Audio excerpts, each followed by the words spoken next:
All right, we're back again. We're back again. Again. Because life. Exactly, because of life. So this is episode 34 of the Hot Mess Mountain Mamas. Yes. I'm Becca. I'm Jackie. And today we want to know, what do you find value in? Yeah. Because this has been something that has been on both of our hearts and minds lately. Yes. What do you find value in, and what, I think also really specifically, what makes you feel valuable? Yeah. So not just things that you like, but. Yeah. So like for me, so I'll give some examples so that people, and then you can share some examples too. Because I'm sure you guys can relate to this. Yeah. Okay. I find value, I'm going to start at the basic level here. I do find value in like making food for my children and for my husband and caring for my family. Yeah, see, she's the opposite. This is why this is so good. That's why I said that. Again? Okay, so I find value in teaching. Yeah. So I love to teach. It's one of my strengths. It's one of my spiritual gifts is I am a teacher. So I teach, obviously I homeschool my children, but I help on the ski hill with teaching. I've taught horseback riding lessons in the past, which fixing to start that up again. I teach Sunday school, and there's just a lot of areas where I find myself teaching. And it occurred to me, I was like, man, I find a lot of value in this. Of knowing that I'm a good teacher and I can present well and I can help people to understand concepts well. So those are just some things that I find value in. Yeah. No, that's What good. is...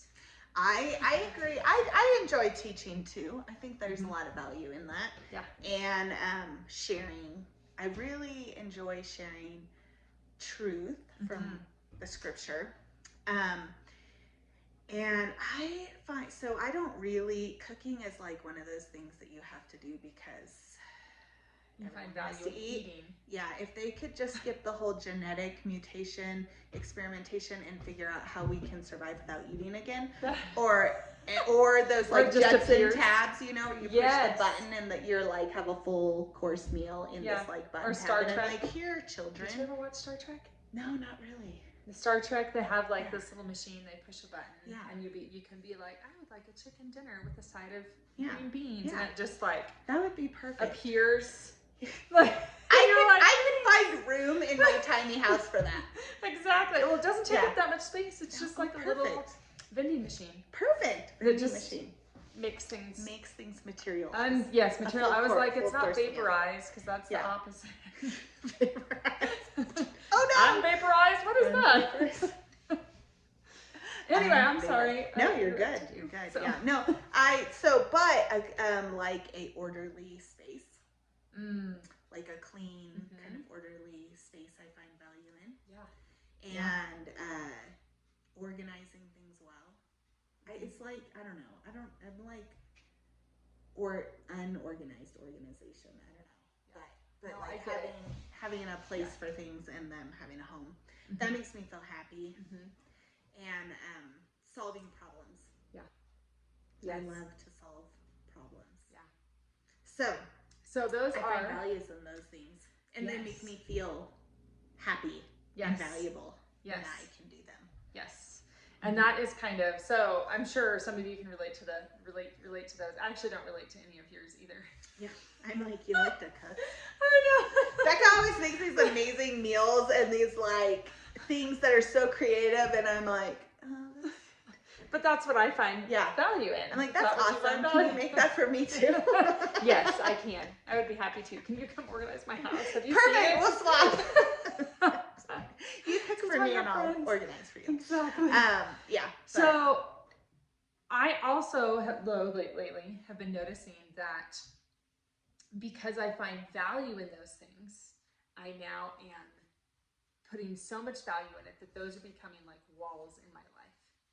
Those are becoming like things that are actually hindering me from doing what God has called me to do. So like we were talking earlier about how I just recently have been hearing God speak to me and say, I never told you to do all those teaching jobs. I never told you to spearhead all those projects. So you need to let those go because you're stealing from me. You're stealing my time. And yeah, that's powerful. So then you enter the realm of, now how do I get rid of all those things? Because those things are dependent on, like, people are depending on me for a lot of those things. Yeah. Because if you're teaching and you're spearheading groups, well, now you have all these people who, if you're suddenly like, yeah, I can't do that anymore, then I'm thinking in my head, like, I'm going to leave them high and dry, and I don't want to do that, and that whole, I'm pleasing man because I'm not God, and so now I have to break these walls down, and I don't want to. Yeah. But I think sometimes we're forced to get to that spot where we have to, because we take on too many things, and suddenly we're like, oh, like, maybe one of these things would have been okay, or when I was excited about them when they were presented to me, and so I didn't really, or I make the mistake of not actually asking God if this is something that he wants me. It may fall within my gifting. Does that mean he means for me to do it in this season? Right. Or maybe there's somebody else that he has in place that he wants to do it, and I'm jumping in and doing it and putting more on my plate. And taking that opportunity from that other from person. someone else. Ouch. Ooh, yeah. And then also, like you were saying, like, from that person oh no, failure. But like, yeah, not only maybe stealing that opportunity from somebody else, but also, like you were just saying, stealing time from God that he intends for us to spend somewhere else. Oh, low battery. Low battery. You only have 20 yeah. So we should be good. We're good. But yeah, like, am I stealing from God and other people? Yeah. That's like, ooh, that's whoa. Yeah. Plus making ourselves crazy in the process, because suddenly I'm like trying to juggle all these things, and I'm like, I can't keep them all up in the air at the same time, because juggling isn't one of my gifts. Yeah. It's not one of my, I don't find value in it either. I'm all, isn't it just do two things? Look, I'm making it work. Juggling too. But yeah, so then we take on more than we were intended to, and maybe the wrong things. Like homeschool, I think it's actually really important, and it is teaching. But if you're like me, I don't know, but I tend to think like, oh, the things I need to be doing need to be in addition to caring for my family. Like, caring for my family is a given, so it doesn't count. Yeah. And so then that's what we think. devalue that. Yeah. And it really has great value, but I devalue it and try to get value from other things that even maybe are good things, but God didn't intend for me to do in this season. And that I do struggle with that. Yeah. And then it's like you were saying, you're like, you put all these walls up from what maybe that are blocking you from what God really intended. And then you can't even get through because you're like, oh, a wall, okay, over here. Like, oh, I can't do that, God, because I'm already doing this. And he's like, well, who did you ask? Yeah. You should be doing that. Yeah. Did you ask me? Okay, so tell us about your wall. Oh, yeah. So this is cool. House. A wall in my house, like a literal wall. An actual wall. Let's talk about the literal wall now. Projects. Yeah. I love to tear my house apart. My husband hates that. So that's fun for me and not for him. But so we're doing a project. We're going to put new floors in because our youngest has allergies and carpet and asthma, and she's had a few episodes of like respiratory failure, and we're trying to like negate or like minimize the number of allergens and things that are at least in our home. That's supposed to be a safe space.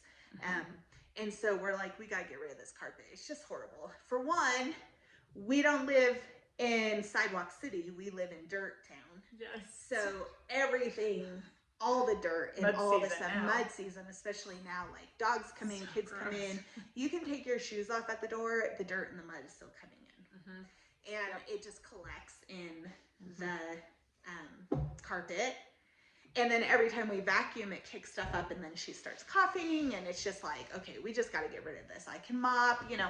Anyway, long story short, we're tearing out the flooring, and I've been super curious about what's been under our stairs. There's a wall under our stairs. And you know, you always see these little projects on Pinterest and stuff where it's like, I turned the under my stairs into a glamorous reading room or something, Yeah. or Yes. like all this storage or whatever. So I've been super curious for a while, like, wow, I wonder what the space under there looks like. Well, when I was taking out baseboards, I may have subconsciously not been careful. I don't know.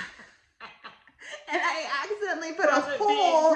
I accidentally put a hole in the drywall. And then I was like, I want to see what's in there. So I got a little flashlight and I was like, what's behind the wall? And I was like, it looks really clean back there. Like, it wasn't what I was expecting. And so I made the hole bigger. And I looked, you know, I got a bigger flashlight and I put it in and I put my phone in and like did a little video thing. And I'm like, it is drywalled back there. It's drywalled back there, guys. Oh. Okay, let me ignore my husband for a minute. It's drywalled back there, and oh no, okay. Give us a second. He needs me. Okay. Anyway, it's drywalled back there, and behind this ready wall to go. Is this treasure of space that we didn't know. And we were talking about that with just God, like using our gifts appropriately, as opposed to getting stuck behind walls that we put up of things that we're doing. Oh, sorry, God, I'm busy. Like, I'm doing this. And then he's like, well, I have something better for you. You're like convicting me again. Thanks, Jackie. And then when we finally are like, okay, let me lay aside the thing that I think is a good idea and do and pursue what God is doing, and it's like busting through this wall of what I thought was valuable and opening up this treasure trove of like amazingness. And I was like, oh my gosh, it's like a whole room. Well, it's not a whole room, but it's for your little house, it's a whole room. It's a whole room. It is like a whole. It's a little person bigger. could sleep under there. Oh yeah, it's way bigger than we like thought, Yeah. or that I even ever managed. So and cool, you guys! It was really awesome. I'm so excited. Yeah. Maybe we'll try to insert like a little picture or something. But I was like, I could go in there, Yeah. and it was already all drywalled. Yeah. And totally clean back there. And I was like, what? Yeah. This has been here this whole time? Yeah. Are you kidding me? So it's awesome. Cool. And so we were talking about the parallels. Yep. Of breaking down the walls and then actually seeing the potential, like once that wall is gone. And so I guess this would be a great opportunity now to share with you guys, like if you're feeling us on this, of like, okay, we have all this stuff. We can see we've built these walls. We have things that we value that we haven't asked God. Yeah. Is this what we should be valuing right now? Yeah. Once like, so then you're like, well, what do I do? Yeah. How do I take my crowbar or my hammer or whatever and start to break down these walls? Like, how do I start to do it? And I guess for me, because I've been doing this lately, so I can actually speak to this a little bit. There's one, oh, okay. Yeah. All right. So we'll finish this up and then she has to go. You so know, we'll when your husband is a cop. Oh, for real. Sometimes you just gotta go. Exactly. So we'll wrap this up real quick. Yeah. My whole point is sometimes you just got to rip the Band-Aid off and one at a time. Start taking away those things that you know you're not supposed to be doing. Yeah. And you need to make sure that you're valuing what God has for you and not what man has for you. So share with us. Oh, really quick. Okay, Your I got it. I really got out of, quick. oh my gosh. I got out of it. But yeah, so, well, I mean, where am I going? No, it's right here. Here it is. Well, okay, so Becca is making me. I am. Okay, so while you're looking for that, yeah, it's right. Jackie is working on a devotional book. I am. And I'm already like, she read this one to me and I was like, sign me up. I want to, where do I pre-order? But she doesn't, like, it's not even in It's not ready. Yeah. It still needs professional editing, so keep that in mind. But it speaks to the heart of what we're trying to get out there. So should I just read what I read you? Yes. Okay. So the end, because I said, like, I get an overwhelming to-do list sometimes, and that's because my focus gets off kilter. And so my hope for the never-ending to-do list and my desire to show others the goodness of God is that my heavenly daddy can handle the details of my life. God can focus my priorities to leave the biggest impact if I let him. I don't have to run myself exhausted to positively influence or bless people I love. I just have to give my to-do list to God and let him use me in the ways he really wants. My hope for a meaningful and impactful life is fulfilled in choosing Abba first. My hope in being able to tackle my to-do list is in letting God take the reins and whittle it down to what's really important for this season. So, yeah. Okay, so that's it. Yeah. So thanks for joining us. Yes, thank you. And now I'm off to save the day. That's right. All right, we'll talk to you guys later. Bye.